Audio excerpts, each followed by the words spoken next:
Talked a lot about the quarterback. We've talked a lot about the wide receivers. What about the running back? How important is Joe Mixon? Are they too dependent on him? And is he still a top 10 caliber back? It is SNL, Landry Locker, Cody Stutes with you. Shout out to Bobtac for sponsoring this video. But let's talk running backs. You know, I always like to talk running backs, Cody. I want as many as possible. Don't think the Texans really aggressively pursued it, but they did at least bring in some interesting names behind Joe Mixon. Well, they've basically given you the middle finger for the better part of half decade now. I mean, you've been hoping for a running back solution for 5+ years. There's not been one. You know, they have not done a good job of figuring out the running back spot, and they finally figured it out when they traded a late round pick for Joe Mixon, and he's done a good job in his role, but behind him, there's a lot of question marks. My big worry with the situation that Joe Mixon is in is that he's the only way they can run the football. My worry is that they can only run the football when Joe Mixon's in there, and if anybody else is in there, they're in a lot of trouble because he overcame some of the issues that offensive line had last year to make some of those things happen. And even as good as he was last year, there were still stretches where he'd go a quarter or a quarter and a half, and they just couldn't get anything going on the ground. And then inevitably he'd make something happen. He'd break a tackle. He'd bump something outside, and he'd be enough in that moment. And I worry that that's, again, the scenario this year is that they can't run the football unless Joe Mixon's awesome. And that's a really weird spot to be in when you're trying to contend in a loaded AFC because Mixon – the amount of wear and tear that he's got on him. And I know it hadn't caught up to him yet, but when it goes quick for running backs. And if we're looking up here in November and there's no Joe Mixon, I don't know how they're running the football. Yeah. And that's the thing that I kind of touched on. And the reason that I've wanted multiple backs for a while, but there's different ways to battle dependency on one guy at the running back position. And there's a lot of layers. So there's a lot of solutions. That's the good news for the Texans. Number one is the guy's just awesome, and it doesn't matter how much you depend on him, which they were able to do when Mixon was in until he wasn't, and then we kind of saw it. So solution one is Joe Mixon's awesome. He plays all the time, and you don't miss a beat. He plays 17 games and blah, blah, blah, which is kind of a long shot given the position and given just how much is asked of these guys. The other one is you have guys around him and you have depth that is able to kind of give him a breather, and you're able to use these guys in multiple ways. You've heard me say this 100 times. Go ahead and drink if you're playing the Landry Locker drinking game. Multiple backs that can make multiple plays in games. They haven't had that. They really haven't been able to do that. Now they've tried to counter it with Woody Marks, who's more of a receiving guy. Nick Chubb, we know he's kind of been more of between the tackles guy. So they've half-assed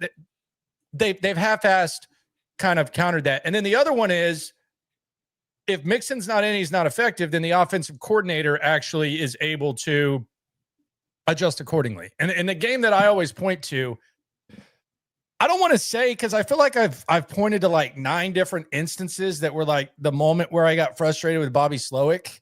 So it's like he had so many bad quotes last year that you can't really like grasp the one. I think Green Bay comes to mind, but when they played the Tennessee Titans, and in Bobby's defense, DeMeco Ryan said it as well, which kind of made you wonder. But they said, well, you know, we just weren't able to run the ball. As good as we thought we would be able to run the ball. And it was like, buddy, that was the whole conversation all week from me, you, everybody was with that interior offensive line. You're not going to run the ball on the Tennessee Titans. And they came out and they said, well, we were kind of surprised by it. What were you surprised by? I mean, they had Jeffrey Simmons right there going against what you got on the inside. I guess they were surprised Devondre Sweat showed up for work that day, or surprised Jeffrey Simmons was there. Like, yeah, there's nothing to be surprised about. So that's the 3 ways that I think you battle the dependency. You either get a superhuman effort, you either have enough depth around them, and then you're able to kind of work around what any potential shortcomings are. And that's kind of where I'm at. The other thing, and I swear I did not come into this thinking this was going to be a pick on Bobby day, but The other thing is, I think you can actually try to maximize what your players do well. And this was another interesting quote from Bobby Slowick when I asked him about using Joe Mixon in the pass game and why the hell we hadn't seen that despite what we'd seen in camp. Maybe get him involved in that area a little bit more. Yeah, I think he's a really good receiver, actually. I know, we worked it a lot in camp. Like I'm sure all you guys saw that. We did a good amount of it in camp. We did some of it early in the year. And I think as the year has gone, probably have gotten away from that a little bit. Wanted to make sure he was fresh for some of his carries, but without a question, that's something that's on my mind and been on my mind. Like, how can we make sure we make use of a guy that we think is an excellent player? By the way, that was in January. So they couldn't move the football consistently on offense. So he's like, I got to make sure Mixon's healthy. It's like, dude, how about you try to win some football games by using all of Joe Mixon's skills, dummy? Yeah, so there's just some battling when it comes to dependency on Joe Mixon and how much you need to how much you do need to depend on him and how they're going to figure it out. So we'll see what they do, but Bobby brought up that training, like, you saw it in camp. Mixon was like the only guy that caught the ball consistently against the Rams that day in training camp. He had that big over the shoulder catch for a big gain. He's catching the ball in the backfield, and then they just didn't throw the ball to Joe Mixon when he got back from his injury. Yep. But yeah, the dependency is something that they're going to have to figure out. Yeah, it's just Nick Chubb's, okay, sure, I understand why you went and added him because you didn't have a lot of faith in Dameon Pierce recapturing that rookie year form, and Woody Marks nor Dare Ogunbowale are your, one-for-one replacement guy. But if your non-Mixon hopes are on Nick Chubb's back, it's a precarious spot to be in. And I know they had different things they had to address on offense over the course of the offseason, but you couldn't have found a few $1 million for J.K. Dobbins or one of these other running backs that got signed, or did you have to have Jalen Smith? Could you have drafted a different running back than Woody Marks? So it's a really weird spot to be in. And there's, in addition to a 2025 worry, it's a long-term worry too, because they don't have any long-term options in that running back room either. Yeah. The good thing is it is kind of something that you can, if you commit to it, you can solve the problem relatively quickly, much like they did with Mixon.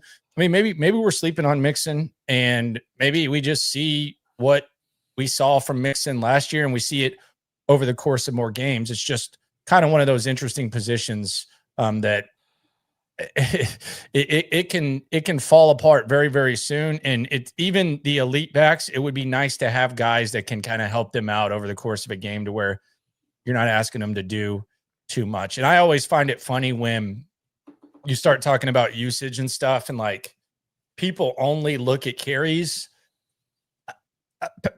Pass blocking is just as demanding on the body, if not more, than running the ball. Like I sometimes it'll be like, because Joe Mixon is an every down back, and Joe Mixon, the way that he blocks, the way that he's willing to block, like putting your full body into a defensive end running full speed or a defensive lineman running up the middle, I would feel like that kind of wears your body out just as much as a carry. So I think there's kind of that with Joe. Oh, and there's also the news that, he was a little bit banged up this offseason with the boot or whatever. So I know he's got the workout videos up now, but that was kind of something else that kind of got the attention. Yeah. Only two guys have touched the football more at the running back position over the past 6 seasons than Joe Mixon. That's Derrick Henry and Josh Jacobs. Now they've both held up pretty well, and so has Mixon, but it's a weird spot to be in. It's a weird place to be.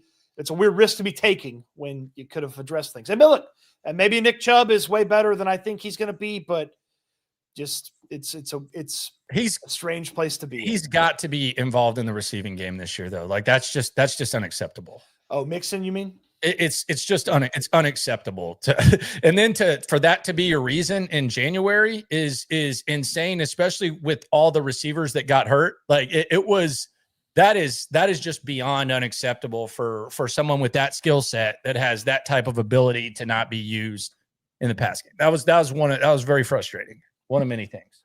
Well, and you think about Nick Caley's history and where Bobby. he spent a lot of time coaching. The Patriots were not afraid to throw it to the running back.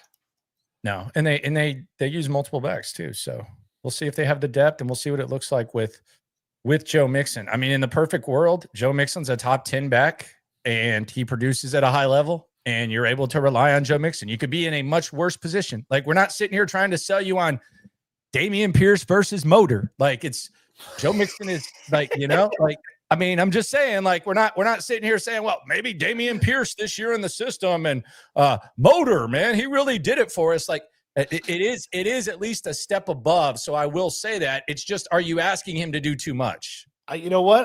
I'd call the Giants right now and see if you could get Singletary for a 7th. Well, I don't know. Does Kaylee like him? I know he's I- the Dable type of offense, but we don't know. Yeah, but that's another thing. It's like, okay, if some of these guys get hacked at roster cutdown time, is Kaylee like enough of them that he'd be wanting to bring them in and things like that. Your conversation about Mixon, it can be just a top 10 guy, and he was a top 8 paid running back heading into last year. I think some of the numbers have changed a little bit on that front. But Jeremy Fowler talked to, and I know you love this, nameless, faceless NFL executives, coaches, and scouts. Oh, God. I know you love a nameless, faceless NFL executives, coaches, and Jeremy scouts. Fowler. Yeah. Jeremy Fowler, when he talked to those people in the NFL and put together all their rankings, Mixon ranked 9th amongst running backs in the National Football League. And initially, my first thought was that felt a little generous, but then I got to kind of thinking about it. That feels about right where Joe Mixon is. 9th, 10th best running back in football. That seems about right, don't you think? I've seen him top 15, which is not a bad thing. Like, it's not, it's you can do a lot worse, but yeah, 10, 15, that range. I think that's fair. And then I liked what the anonymous personnel evaluator had to say. A lot of compliments. What's up, generic? For Mixon. Looked worn down at the end of the season. Oh, did he? Or did the offensive line suck and they played the Ravens and the Chiefs twice in 4 days? He was also hurt. It's like, he looked worn down, huh? Okay. Yeah. Sure. Yeah. Sure he was. Or they just played really good defenses and the O-line stunk to high heaven, which is probably. He was worn out, though. All right. Is Joe Mixon better than James Cook? No. I don't think so either. No. I don't think so either. And not right now. No. Not right now. 18, I mean, that's 18 touchdowns, and that's another guy who can catch the ball out of the backfield. Right now, no. Like, prime versus prime, maybe, but no. A year ago this time, I'd probably say yes, but now, no. No, he's not. By the way, James Cook went after John Mechie in the draft. But just to go back to our running back, my running back obsession, someone that I don't like. But anyway. Cook ultimately ranked ahead of Mixon on the executives, scouts, personnel list. Is Joe Mixon better than Alvin Kamara? Right now, yes. Yeah, he is. He's also far more durable than Alvin Kamara. Yeah, Alvin had that good stretch for a couple of years, but yes, Joe Mixon is better than him right now. Kind of felt like Sean Payton was propping him up a little bit. He hasn't been that Alvin Kamara since Sean Payton departed. So, is Joe Mixon better than Tampa Bay Buccaneers running back Bucky Irving? There's a lot left for Bucky Irving. That's a small sample size. I'll say yes, but I say that just because I'm simply just looking at how small the sample size is for Bucky Irving. So I'll say yes, he is. Bucky Irving, a 4th round pick, 5 picks after Cade Stover was selected last year, by the way. Yes. We love this game. We love this game. Oh, it's one of my favorite games. But in fantasy, I'm taking Bucky. I'll just be clear. I would take Bucky Irving now over Joe Mixon. I actually feel like Irving is better. Yeah, that's fair. Is Joe Mixon better than Aaron Jones? Yes. Yes, he is. Yes. He certainly is. That was a guy that I guess just finished outside the top 10. I don't think I ever got it with Aaron Jones, and I certainly don't get it now. And, Kevin O'Connell in Minnesota, they went out there and traded for Jordan Mason. And, if you're going and trying, you're prioritizing getting a guy like Jordan Mason in the building, you can't feel great about your running back. So Is Joe Mixon better than Devon Achane? Yes. I would say yes now. I think that's going to change at the end of the year. Okay. I believe that will change by the end of the year. They got a lot of backs, dude. They've had a lot of backs, so they stack them up, man. And they still find the way to get him the rock a ton. They stack them up. Is Joe Mixon better than Breece Hall? No. No. Oh, I think he's better than Breece Hall. I don't think so. I think Breece Hall is going to break out with Fields. I think he's pretty underutilized. Interesting. So he's better now, or he'll be better at the end of the year? He'll be better at the end of the year. I mean, last year he didn't have a chance. They were basically at the mercy of Aaron Rodgers, so they weren't really doing what they probably should have been doing with him. But I think Breece is better. I like Joe just a little bit more, just a little bit more. But it's close. I can see where Breece is ahead of him at the end of the year. I can see that. I have some more questions for you, but why don't you tell the folks about Bobtac? Yeah, let's talk about Bobtac. Local businesses, we got to keep them alive. They're better, and you get more, and you pay less, and that's the bottom line. Bobtac, they've been in the safety industry for 45 years. Big Bobby's been doing his thing, and he's got his son Reed helping him. Safety supplies, PPE, spill control supplies, trucking, maritime supply. Gloves, FR coveralls, anything you want. They got everything. All things safety, trucking, anything. And if you work in the chemical plants, if you're trucking, if you're on the docks, they got you covered 24/7. You're not going to talk to some AI robot. I've been dealing with a big company for something that I need done in my home. And you know what's happened? I've played phone tag for 3 weeks. That doesn't happen here. 409-744-8225. You can even text it. 24/7, free local delivery. They're gonna get you taken care of. So if you work in the chemical plant industry, the trucking, anything else, they got you covered. No call out fee, no minimum order. They're there 24/7. They got you covered. Give them a call, shoot them a text, do what you got to do, or go to bobtac.com. They got you covered no matter what you need. If you don't like the prices, hit them up and they'll talk to you. So shout out to Bob out there. Yeah, visit the website, and if you don't see what you need, call them because they can still get it for you. Landry, where's Joe Mixon on the they're screwed if he's out list? Like, what players on the Texans outrank Mixon on the they're screwed if he's out? Well, obviously CJ's number one. CJ's number one. CJ's number one. It was really the most popular conversation last year was Mixon or Nico. Like, who are you most dependent on? I think I'm not trying to cop out of this and like sit on the fence, but I got to see what Nick does as an offensive coordinator, what Nick Caley does, because with Bobby Slowick, it was all Mixon or nothing because they weren't really willing to adjust. They weren't willing to figure some stuff out. So I gotta see how, let's say Mixon leaves for a quarter or something like that. I got to see how Nick Caley kind of handles it, but it does not appear that they've done an excellent job of adding that running back depth that I've been begging for the last few years. And if they did, good for them. You can say that they maybe got lucky with Woody Marks, who's probably more of a receiving back, and then Nick Chubb late in the offseason. And I'm not even going to mention Dameon Pierce or Dare Ogunbowale. So I really got to see what Nick Caley is about before I say this, but he's definitely top three regardless when it comes, especially on the offensive side of the rock. He's top three. I feel like there's a sound argument to be made for him being right behind CJ, and you've at least got bodies to throw at the problem if Nico's down, and Nico's been down before, and you still had a little bit. Now the bodies are vastly different. It's Christian Kirk and a couple of rookies and Justin Watson.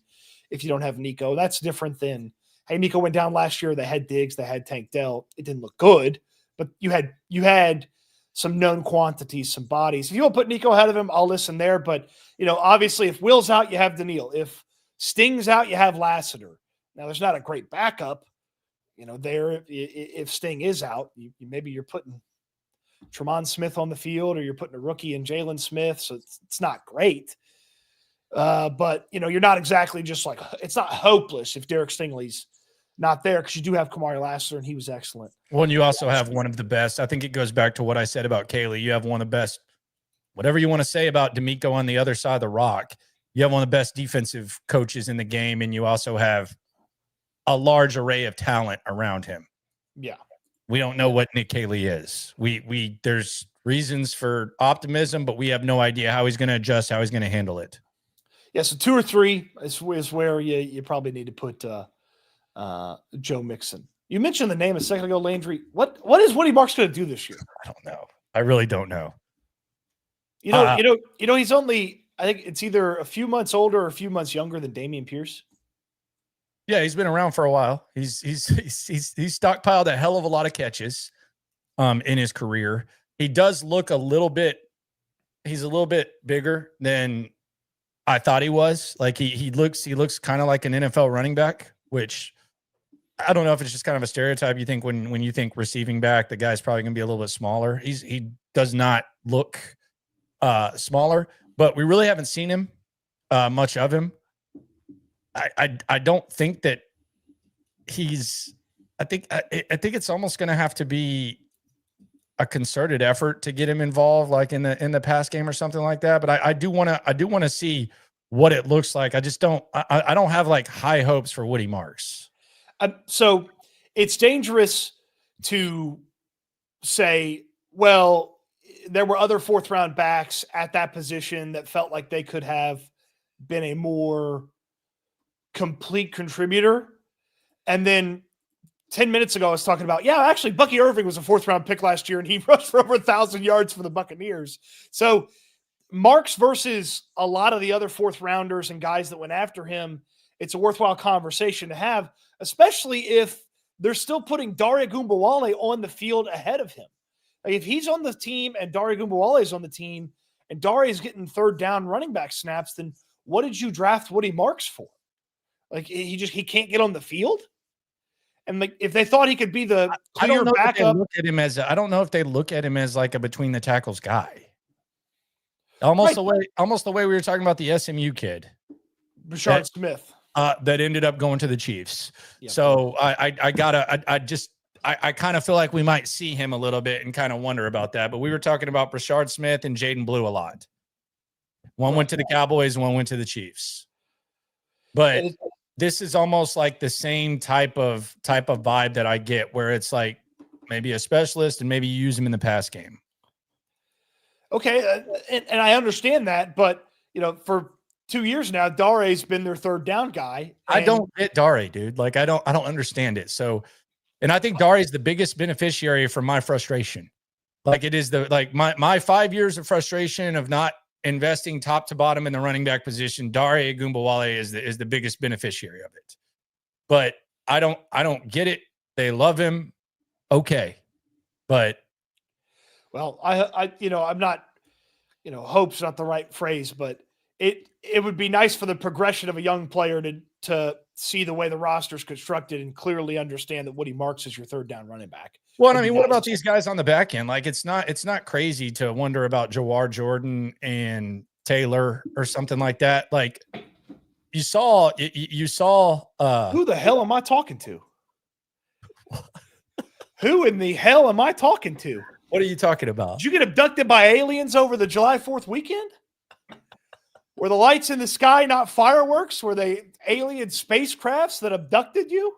No, I'm just like, if we're having a conversation about Woody Marks, like crazier things have happened than Jawar Jordan or Taylor going out there and looking better than him. Like that's all I'm saying. That it's in Dare Ogunbowale, like you're talking about a situation where I'm not sitting here saying that these guys are going to be up there with Mixon, Chubb, maybe not even Pierce. But like when we start talking about this running back room and we're talking about Woody Marks and we're talking about Dare Ogunbowale, who we think are going to control 2 of the top 4 spots at this position, we think at least, then I don't think it's too crazy to, given the fact that those spots for whatever reason are guaranteed because they love Dare and they drafted Woody Marks.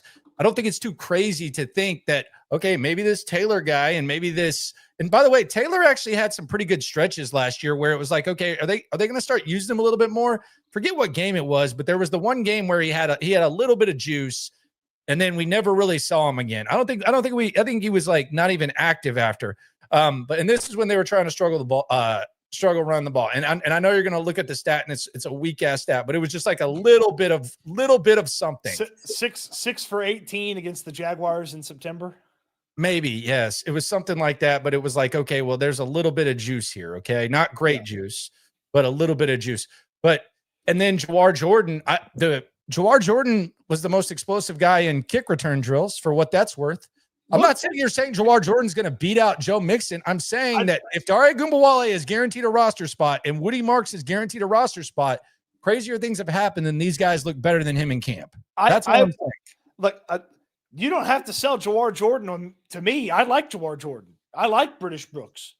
But should they be one of your 4 running backs? Well, that'd be nice. But neither should Dare Ogunbowale. That'd be nice if neither should Dare Ogunbowale. If you told me the running back room at the end of training camp was Mixon, Chubb, Marks, and either Jordan or Brooks, amongst the options they have, I'd be fine with that. Yeah, that's all I'm saying. Like, I don't know. Like, it's like we function in a world where, for whatever reason, Dare Ogunbowale is damn near a 10-year NFL vet, and the large chunk of that has been here, and it's to the point where he's an injury away from basically being your RB1, which is insane. And not only that, the guys that you trust him to be the RB1 over are still hanging around. Like, you don't trust Dameon Pierce to be the RB1 over Dare Ogunbowale, yet Dameon Pierce is still here. Like, that should be an automatic bye-bye. Seriously, like, that should be an automatic bye-bye. God bless him for getting everything he's gotten out of him, but that's the world that we function in, that Dare Ogunbowale is 100%, we think, going to be on your roster no matter what. So, yeah, when that's the case, then, yeah, I get intrigued by, like, the Jawar Jordans of the world. That's the problem.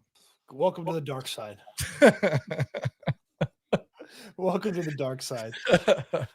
We got a super chat from HDAV Traveler, his usual. Shout out to HDAV. Swarm.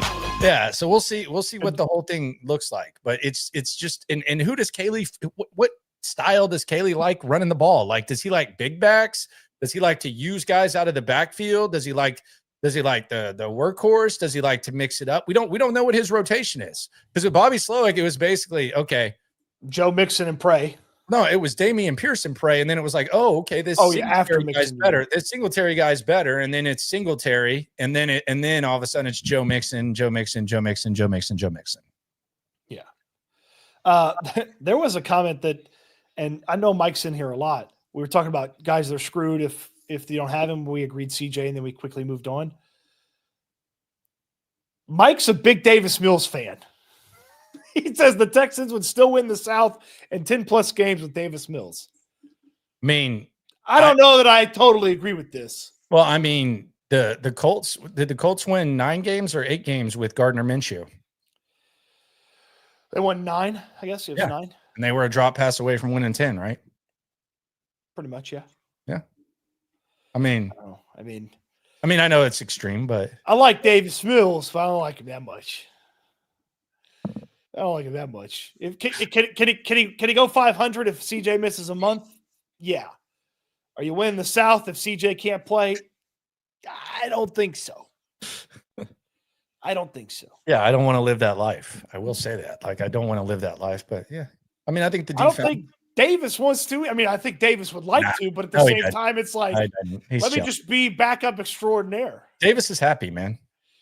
That's why he signed that extension last year. Handed him $5 million to hold CJ's clipboard. Yeah, he's good to go. He's a good resource. Yeah, go beat the Titans after CJ scores a touchdown in Week 18. Yep. Good for that, Davis Mills. Oh man! All right. So what we've established today is Joe Mixon important. Jawar Jordan got a new fan. It's just a tough life we've been living with this running back thing. So we'll see. See how it goes. It's fun though. It is fun no matter what. Shout out to Bobtac for sponsoring the video. We are right now 16 days away from the start of camp. We cannot wait. We will be in West Virginia as well. So the slow part, we're getting through it. And when it comes to this Texan stuff, we're all in it together. Eat good, sleep good, be good. We'll talk Texans again soon. Thanks for watching, everybody.